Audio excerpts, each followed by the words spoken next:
چوری کرنا، جی ہاں، چوری کرنا جس کو ہم سب لوگ بالکل غلط سمجھتے ہیں، لیکن ایک قسم کی چوری ہے جس کو ہم چوری نہیں سمجھتے اور بڑے آرام سے وہ چوری کر لیتے ہیں، اور اس کو کہتے ہیں انٹلیکچوئل چوری.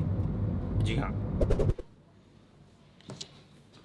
جی تو جناب، پہلے یہ جان لیتے ہیں کہ انٹلیکچوئل چوری ہوتی کیا ہے. انٹلیکچوئل چوری یہ ہوتی ہے کہ انٹرنیٹ کی دنیا پہ کوئی بھی شخص کوئی چیز بڑی محنت سے پروڈیوس کرتا ہے اور کوئی بھی دوسرا شخص کسی بھی دن آ کر وہ چیز اٹھا لیتا ہے اور اپنی وال پر، اپنی کسی بھی پلیٹ فارم پہ وہ اس طرح سے استعمال کرتا ہے اور اس طرح سے ظاہر کرتا ہے جیسے وہ چیز اس نے خود کریٹ کی ہو. اس کو کہتے ہیں انٹلیکچوئل چوری. اب انٹلیکچوئل چوری اور عام چوری میں کیا فرق ہوتا ہے؟ جو عام چوری ہوتی ہے یعنی کہ ریئل لائف چوری، وہ چوری تھوڑی سی ٹیکنیکل ہوتی ہے اور تھوڑی ڈیفیکلٹ ہوتی ہے. آف کورس اس میں آپ کو ذہن لڑانا پڑتا ہے، یہ دیکھنا پڑتا ہے کہ کون سا ٹائم کب کہاں کیسے کیوں. لیکن انٹلیکچوئل چوری بہت آسان ہوتی ہے، بس ایک لنک کاپی کیا، ڈاؤن لوڈ کیا اور اپنی وال پہ اپلوڈ کر دیا. That's how simple it is. Now this happens every where, both in case of videos and pictures. اب بات تو یہ کہ اصل لائف میں ہم اس چیز کو بہت برا سمجھتے ہیں کہ کسی کے مکان پر قبضہ کر لیا جائے یا کسی کوئی بھی پوزیشن جو ہے وہ اس سے لے لی جائے اور اپنی پوزیشن ظاہر کر دی جائے. لیکن سم ہاؤ انٹرنیٹ پہ یہ سارے رولز، ایتھکس، قواعد، ضوابط یہ سارے ختم ہو جاتے ہیں اور جو بھی چیز جہاں بھی آپ کو اچھی نظر آئے بس آپ اس کو وہاں سے اٹھا لیں.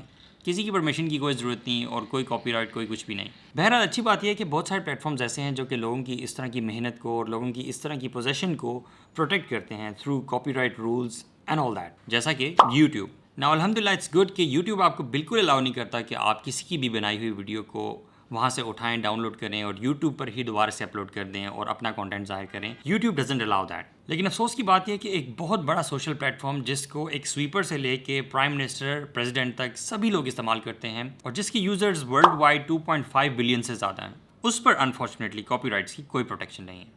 I have been a victim of this so many times in terms of my graphical work. لیکن کچھ لوگ ایسے ہیں جن کا کنٹینٹ بہت زیادہ محنت پر مبنی ہوتا ہے، جو کہ گھنٹوں نہیں، دنوں نہیں بلکہ مہینے لگا کر ایک ایک ویڈیو تیار کرتے ہیں اور ان کی ایک ایک ویڈیو کے ایک ایک فریم کے پیچھے نان سٹاپ ورک ہوتا ہے اور ویکفل نائٹس ہوتی ہیں. جس کی ایک بہت اعلیٰ مثال ہمارے شہرم بھائی کی ہے. یہ وہ ویڈیوز بناتے ہیں جو اینیمیشن بیسڈ ہوتی ہیں، یعنی ان کی ویڈیوز میں آپ ایک ایک فریم، ایک ایک سین، ایک ایک کیریکٹر اور انوائرمنٹ جو کچھ بھی آپ دیکھتے ہیں یہ انہوں نے اپنے ہاتھ سے ڈرا کیا ہوتا ہے. اور آپ سوچ سکتے ہیں کہ ایک ایک چیز ڈرا کرنے میں کتنی دیر لگتی ہے. تو شہرم کے ساتھ ایک انفارچونیٹ سین یہ ہے کہ یہ اتنی زیادہ محنت کرنے کے بعد جب اپنی ویڈیو اپلوڈ کرتا ہے تو بہت سارے لوگ یوٹیوب سے ان کی ویڈیوز ڈاؤن لوڈ کر کے فیس بک پہ اپنے پیجز پر اپلوڈ کرتے ہیں اور ریکگنیشن ملتی ہے ان فیس بک پیجز کو جنہوں نے ویڈیو اپلوڈ کی ہوتی ہے، نہ کہ شہرم کو جو کہ ویڈیوز پروڈیوس کرتے ہیں. Now this is the intellectual theft that I am talking about. کیونکہ آج کل جو گیم ہے، گیم تو مشہور ہونے کی ہے، فیم حاصل کرنے کی ہے، زیادہ لائکس حاصل کرنے کی ہے، کامنٹس بھی زیادہ آ جائیں تو کیا ہی بات ہے، اور سبسکرائبر سب سے زیادہ ہو جائے تو بلے بلے ہو جائے گی. اب یہ سبسکرائبر گین یا لائکس یا کامنٹس یا fame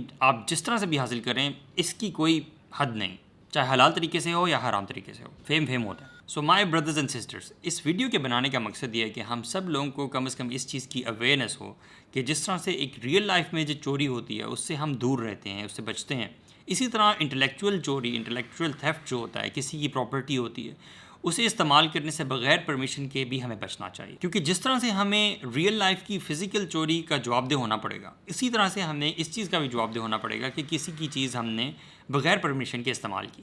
and that to for all the wrong objectives. اگر یہ لوگ جو استعمال کرنے والے ہیں کم از کم اس بندے کو کریڈٹ ہی دے دیتے یار کہ یہ شخص، یہ جو ویڈیو آپ دیکھ رہے ہیں جو آپ کو بہت پسند آ رہی ہے، یہ ویڈیو اس شخص کی ہے، تاکہ آپ اس کو ریکگنیشن ملے، نہ کہ آپ کے پیج کو ریکگنیشن ملے. لیکن یہ بھی نہیں کرتے، as if they have produce this video اور گرافکس. کسی بھی قسم کی امیج یا پوسٹ میں بھی بالکل ایسا ہی ہوتا ہے. اگر آپ کوئی بہت اچھی پوسٹ بناتے ہیں اور اس پہ آپ اپنا لوگو لگاتے ہیں یا نہیں لگاتے، دس ڈزنٹ میٹر.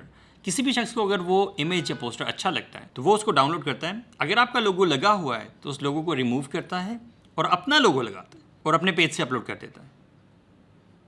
اتنا آسان ہے پوسٹ بنانا. ابھی میں نے شہرم بھائی کی پوسٹ دیکھی جس پر انہوں نے اپنی رودات لکھی ہوئی تھی. I felt so sad and hurt about it because I could really relate to him کہ how does it feel. میرے vlogs میں as you guys already know I don't use music. I always use نشیدز جو کہ music free ہوتے ہیں، vocal نشیدز ہوتے ہیں. I always use that and also ان کی یوزز سے پہلے I take permission from the creators themselves like Umar Isa, Ilyas Mao and there are others. تو آئی آلویز ٹرائی کہ پرمیشن پہلے لے لی جائے تاکہ بعد میں آپ کو مسئلہ نہ ہو انشاءاللہ، both in this world and in the hereafter. آپ لوگوں سے گزارش ہے کہ آپ لوگ جب بھی کوئی ایسا کانٹینٹ دیکھیں تو ہمیشہ find the original content creator and always give ہم دا کریڈٹ. اور اس کیس میں ہم یہ کر سکتے ہیں کہ جتنے بھی ایسے لوگ ہیں جنہوں نے اس قسم کے گرافکس اور ویڈیوز وغیرہ اپلوڈ کی ہوئی ہیں، ہم ان کو کامنٹ سیکشن میں اپروچ کریں یا پھر میسیجز میں اپروچ کریں اور سم ہاؤ ٹیل دیم کہ what you're doing is not right. I believe کہ اگر ہم سب لوگ مل کر یہ کام کرنا شروع کرتے ہیں تو شاید وہ لوگ جو جانے انجانے میں اس طرح کا کام کرتے ہیں شاید وہ سدھر جائیں اور لوگوں کی انٹلیکچوئل پراپرٹیز محفوظ ہو سکیں. That's it. You just have to talk to him. You just have to say the things, all the things that's going through